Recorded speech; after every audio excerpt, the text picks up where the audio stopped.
This prehistoric human wasn't like us, and that's terrifying the forgotten ones. They say we're the last of our kind, but that's a lie, because for most of our history, we were never alone. Rewind the clock 50,000 years, and Earth was not ruled by one dominant human species. It was a wild, chaotic planet teeming with multiple types of humans, each walking upright, each crafting tools, and each staring at the stars just like us. But only one survived, and the rest? They were real, and they were not like us. They vanished into the dirt, into myth, into silence. This wasn't a caveman cartoon, it was Homo neanderthalensis, the Neanderthal. The thing is, they weren't myths. In the icy forests of Europe, a powerfully built human stood over the body of a mammoth, blood steaming off stone tools, shorter, broader, stronger than us, a skull built like armor, grip strength that could crush bone. They weren't dumb brutes either. Neanderthals buried there, dead, wore jewelry, crafted weapons from bone and stone that rivaled ours in precision. From it, we learned of a completely unknown species, the Denisovans. They weren't just surviving, they were thriving, and yet, they're gone. But Neanderthals weren't alone in their vanishing act. Deep inside the caves of Siberia, scientists uncovered a single-finger bone, a child's pinky, less than an inch long. We don't know what they looked like, we don't know where they lived, but their DNA exists in modern humans, which means we met them, and we mixed. They were ghosts of evolution, more adapted to high altitudes than any modern mountaineer, with genes that made them near superhuman in extreme environments. And then there was Homo floresiensis, the hobbits of evolution, barely over 3 feet tall, with brains the size of a grapefruit. Yet they made fire, tools, traps, on a remote island where time stood still. So here's the real question. If there were once multiple humans, some smarter, some stronger, some more adapted, why are we the only ones left? And what did we have to do to make that true? The forgotten ones. The strange part isn't that these other humans existed. The strange part is how quickly we forgot them. For tens of thousands of years, our ancestors walked beside them. Sometimes they fought, sometimes they traded, sometimes they shared more than just fire. Your DNA might carry their fingerprints, echoes of a forgotten war or a forbidden union deep in your bloodline.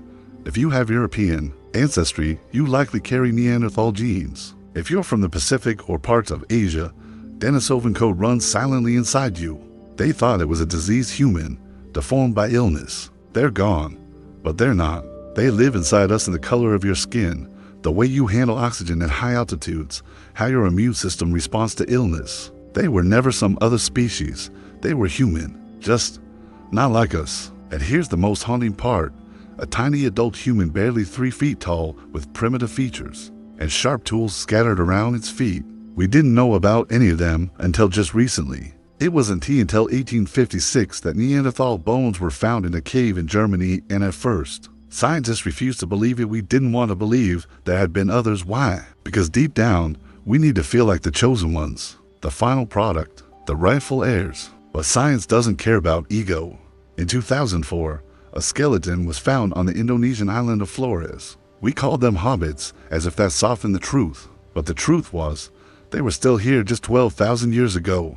That's long after we invented art, after we started farming, after we thought we had become civilized. So imagine this, while early humans were painting the walls of caves with sacred animals and glowing symbols, on a distant island, another species of human was cooking, hunting, and breathing the same air, not before us, alongside. U.S., we weren't the only ones who dreamed under the stars. The forgotten ones. We like to believe that evolution moves in a straight line, primitive to advanced, savage to civilized, ape to man.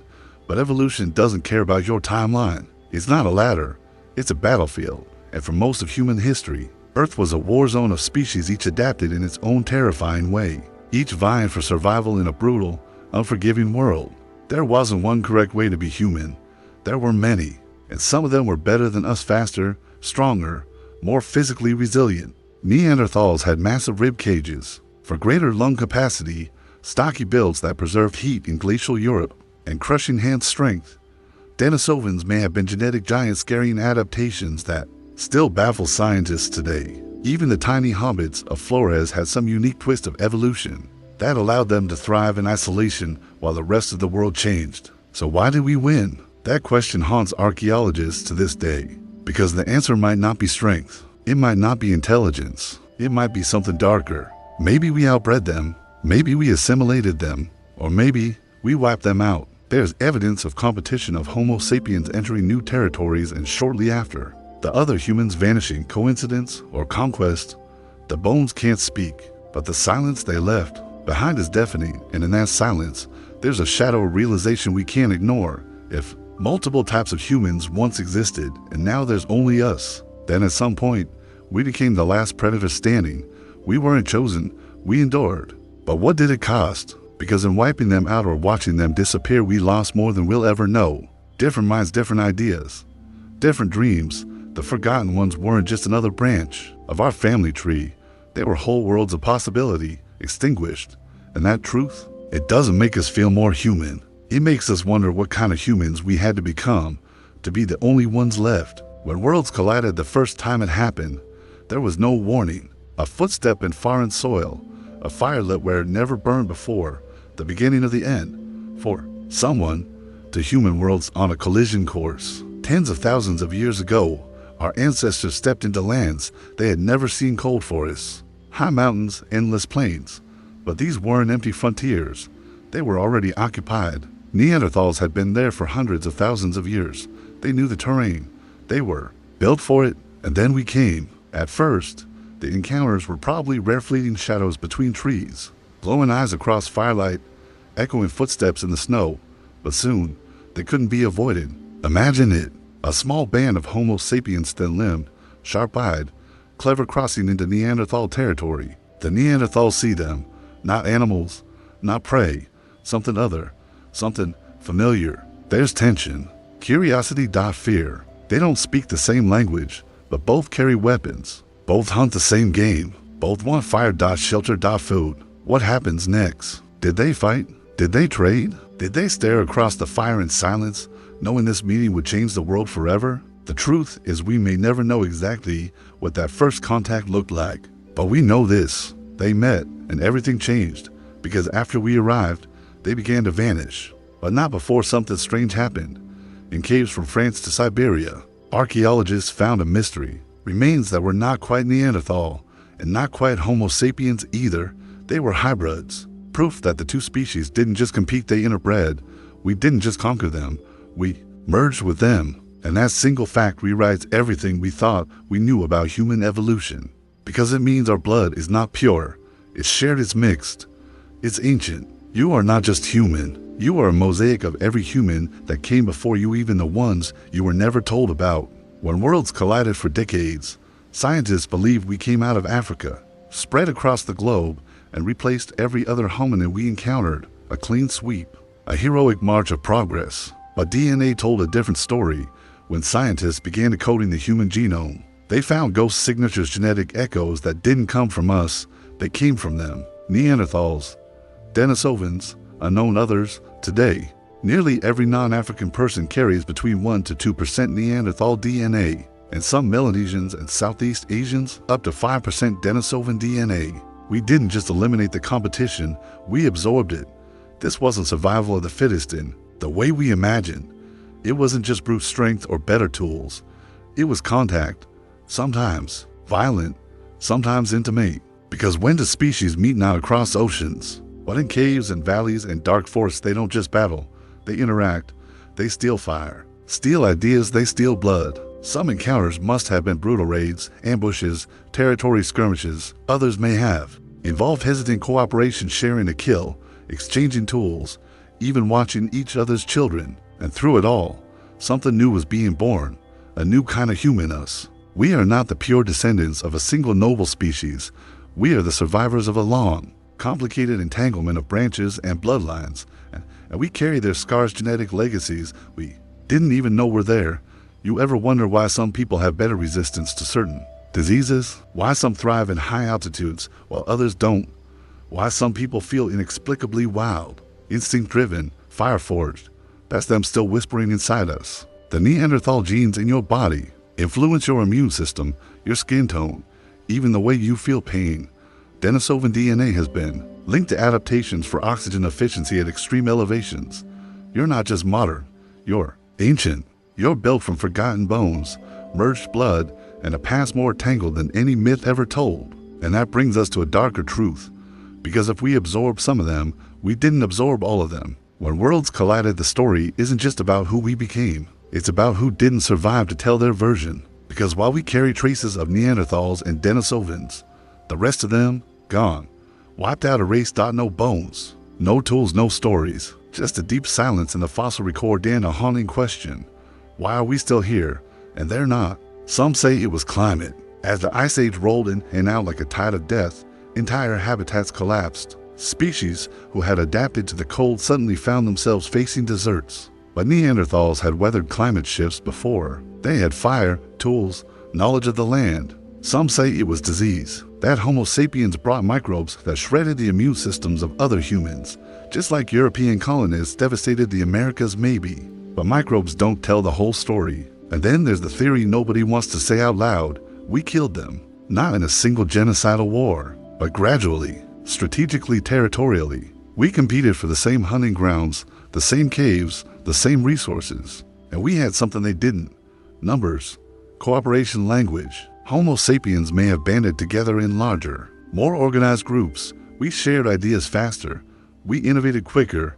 We adapted in real time. And maybe, just maybe, we told each other stories about the others, stories that made us fear them, dehumanize them. It doesn't take a war to erase a people, just enough fear and enough time. So when you ask what happened when these worlds collided, the answer isn't simple. It wasn't just biology or climate or chance. It was us, the most dangerous species of all. We didn't just survive history, we wrote it, and we made sure we were the only ones left to speak. But that victory, it came at a cost. Because in losing them, we may have lost parts of ourselves we never even knew existed. The superhuman edge. They weren't monsters. They weren't myths. They were human, but not like us. And if they were alive today, you wouldn't challenge them in a fight.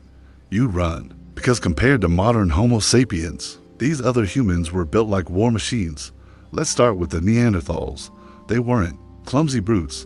That stereotype is centuries old and completely false. Their brains were larger than ours, their eyes sharper, their bones thicker, denser, nearly indestructible compared to our brittle frames. A Neanderthal's grip strength is estimated to have been twice that of a modern man.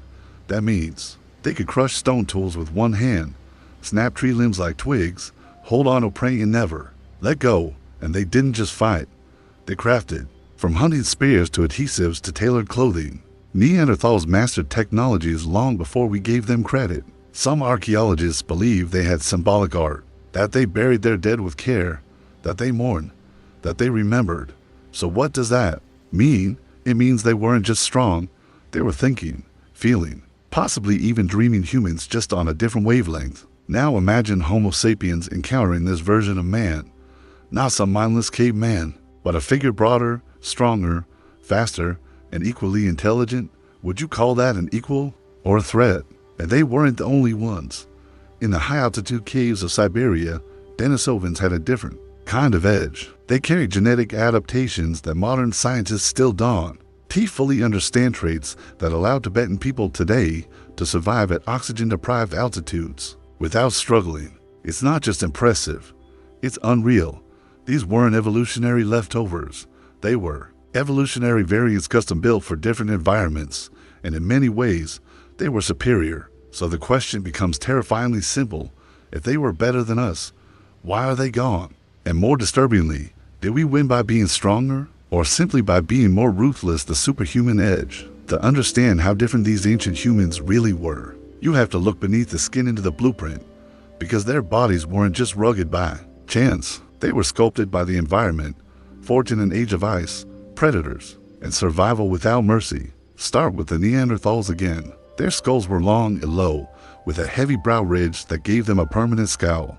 But inside that skull, a brain larger than ours, especially in areas tied to vision and motor control. They didn't just see the world, they calculated it.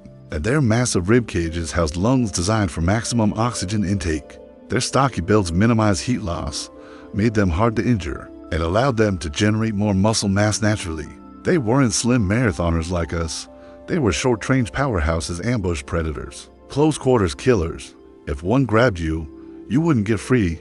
You'd vanish into the dark. Now shift to the Denisovans, still mostly a mystery, yet utterly terrifying in potential. We don't even have a full skeleton. Just fragments, a tooth, a finger, a jaw. But even those bones tell a story. The Denisovan molar is nearly twice the size of a modern human's. Their jaw, thick, rugged, able to crush plant and animal material modern humans can't touch. What kind of world demands teeth like that? The answer, one where survival is raw, where nothing is cooked soft, where evolution demands toughness at every level down to your molars, and their DNA, it gifted modern Tibetans the ability to survive on Mount Everest without oxygen tanks, not through training, not through willpower, through ancient genetic inheritance. That's the kind of adaptation that doesn't come from slow change. It comes from a species already engineered for extremes. So when we look back at them now, the chilling truth emerges: we weren't competing against weak offshoots. We were battling giants built by nature to endure hell, and we beat them, but that only deepens the mystery. What exactly did we have that they didn't? The superhuman edge, strength, endurance, adaptation. The Neanderthals had it. The Denisovans had it. Even the tiny, mysterious hobbits of Flores had it in their own uncanny way. But they're all gone. So what did we have that none of them did? The answer might not lie in muscle, or in bones, or even in brain size. It might lie in something smaller, something invisible, but explosive imagination. Unlike the others, Homo sapiens didn't just react to the world. We reshaped it. We told stories. We drew on cave walls.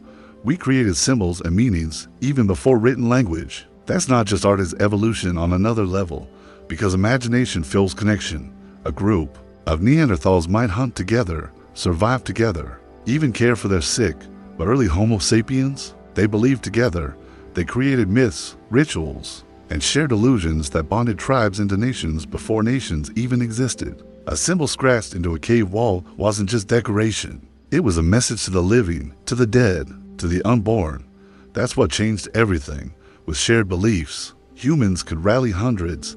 They could strategize over generations. They could build things no single tribe could build alone. It wasn't survival of the strongest. It was survival of the most unified. Language helped. Trade helped. But the core weapon, the thing that allowed us to outlast and outthink physically superior humans, was our ability to dream up a future, then chase it together. We turned myths into compasses. We turned fear into fire. We turned stories into strategy. And that's what made us the most dangerous species on Earth. We weren't better because we were stronger. We were better because we could convince each other of the impossible and then build it. That's the gift that let us survive. And it's also the curse that haunts us, because in choosing imagination, we may have destroyed everything else that looked like us. Why they disappeared and why it terrifies us they vanished one by one. Neanderthals, Denisovans, the hobbits, the others we've never even named. Not in a single cataclysm, not in a Hollywood-style extinction, but in slow, quiet collapse of fading light across thousands of years. And we barely noticed. We didn't carve monuments for them. We didn't remember their names. We didn't grieve their absence, because we didn't just outlive them, we forgot them. But here's the part that should rattle your bones. They were surviving just fine until we showed up. Neanderthals had weathered ice ages, megafauna, and shifting landscapes. Denisovans were thriving in high-altitude regions we still struggled to conquer. The hobbits lived on isolated islands, undisturbed, unchallenged. Then Homo sapiens expanded, and suddenly, the timelines end. Some say it was competition. Others suggest climate, disease, or even assimilation. But there's one theory that stares us in the face, and we just don't like what it says. That may be the very thing that made us human, also made us the executioners. Think about it. You enter a new land. You find people like you, but not quite. They speak differently, move differently, look different. Do you see kin or rival? History tells us what usually happens when the cultures collide, especially when one believes it is superior. And that's what should terrify you, because this wasn't the last time. The extinction of other humans wasn't a one-off event. It was the first draft of what would become a recurring human story. We encounter the other, we study it, we fear it, and if we can't control it, we erase it. So what really happened to the other humans? Maybe we outcompeted them, maybe we absorbed some, but maybe, just maybe, we made a choice to be the last one standing, no matter the cost. And that choice lives in us still, whether we admit it or not. Why they disappeared and why it terrifies us, what haunts us, isn't just that they disappeared. It's how easy it was. We don't have Neanderthal monuments, no Denisovan legends, no hobbit lullabies passed down through the firelight. There are no tales told from their point of view, because we were the ones who wrote history, and we only wrote ourselves into the center. But now, science is digging up what we buried, and it's not just bones. It's truths ugly, inconvenient, and hard to swallow. Neanderthals didn't just vanish on their own. Their population was already declining when Homo sapiens moved into Europe, but their decline accelerated when we arrived. Within a few thousand years, they were gone. That's not coincidence. That's pressure. We didn't need to slaughter them in open war. All we had to do was exist more efficiently. Our tribes grew faster. Our weapons improved quicker. Our hunting strategies drained ecosystems faster than they could adapt. We took the same food, the same land, the same shelters. We didn't need to fight every Neanderthal to destroy them. We just had to outlast them. And still, it wasn't clean. There are clue stone blades embedded in bones, skulls fractured by blunt trauma, bodies buried in ways that suggest violence, not peace. And it doesn't stop there. The Denisovans, gone without explanation, no sign of widespread disease, no evidence of environmental collapse, just disappearance. Even the hobbits of Flores who lived in isolation for thousands of years vanished shortly after modern humans arrived on neighboring islands. So again, we ask, did we kill them outright? Or did we erase their ability to survive? Either way, the result is the same. We became the only human species left on Earth. Not by default, but by design. And if we could erase them, our closest evolutionary cousins, what else are we capable of forgetting? Why they disappeared, and why it terrifies us. We like to think of ourselves as peaceful now, civilized, evolved, enlightened, but buried in our blood is a legacy we don't talk about, a history written not in ink, but in extinction. Because the truth is, we weren't just survivors. We were competitors, conquerors, and at times, executioners. It's easy to mourn the loss of tigers, rhinos, polar bears. But what about the humans who walked beside us? The ones who loved, feared, and dreamed just like we do, but who disappeared without a trace. Their bones lie under our feet. Their DNA flows in our veins, but their voices, gone. And the most terrifying part? They were only a few percentage points different from us. So what does that say about how we treat those who are even slightly different? History didn't end with the Neanderthals. It repeated itself in tribal wars, in colonial conquests, in the genocide of people who looked just enough like us to scare us, but not enough to feel like kin. We carry this pattern generation after generation, not because we're evil, but because we were forged in competition. Because long ago, when the world was colder and smaller and more brutal, being kind didn't guarantee survival, but being ruthless sometimes did. So we tell ourselves they disappeared naturally, that it was just evolution, that it wasn't personal. But maybe it was. Maybe they remind us of a part of ourselves we'd rather forget, the part that still fears the outsider, still hoards power, still sees difference as danger. And that's why their extinction terrifies us, because it forces us to ask, if we were willing to erase the ones most like us, what happens when we turn on ourselves? If extinction is our pattern, will we be our next victim? Here is the final conclusion, where everything comes together. This prehistoric human wasn't like us, and that is terrifying call to action. They were human, but not quite us. They breathed the same air, hunted the same prey, stared at the same stars, but they are no longer here. And maybe that's not just a scientific mystery. Maybe it's a mirror one we've spent thousands of years avoiding, because their story isn't just a footnote in the past. It's a warning. Neanderthals were stronger. Denisovans were more resilient. The hobbits of Flores survived isolation and extinction level pressures for tens of thousands of years. They had everything they needed except for one thing, us. When Homo sapiens arrived, the game changed. Not because we were better, not because we were chosen, but because we were different. In dangerous ways, we dreamed further, we cooperated harder, and when threatened we did what had to be done, no matter the cost. We built culture out of myth, power out of story, dominance out of fear, and the terrifying legacy of that instinct. It never left us. It lives on in the way we treat strangers, in the way we rewrite history to center ourselves, in the way we glorify victory and forget who paid for it. But here's the good news. If we carry the DNA of those we erased, we also carry their hope, because something of them still exists inside us, not just in genes, but in potential. Maybe we inherited their strength, their endurance, their drive to survive against all odds. And maybe, just maybe, we can choose a different ending this time. A story where different doesn't mean dangerous, where survival doesn't require silence, where memory becomes mercy, because forgetting them is what made us dangerous. Remembering them might be what makes us wise. So here's your moment. Look at your hands, your bones, your breath. You are not just the product of Homo sapiens. You are the final chapter of a dozen forgotten species, each one trying to stay alive, each one whispering through your blood. So don't waste it.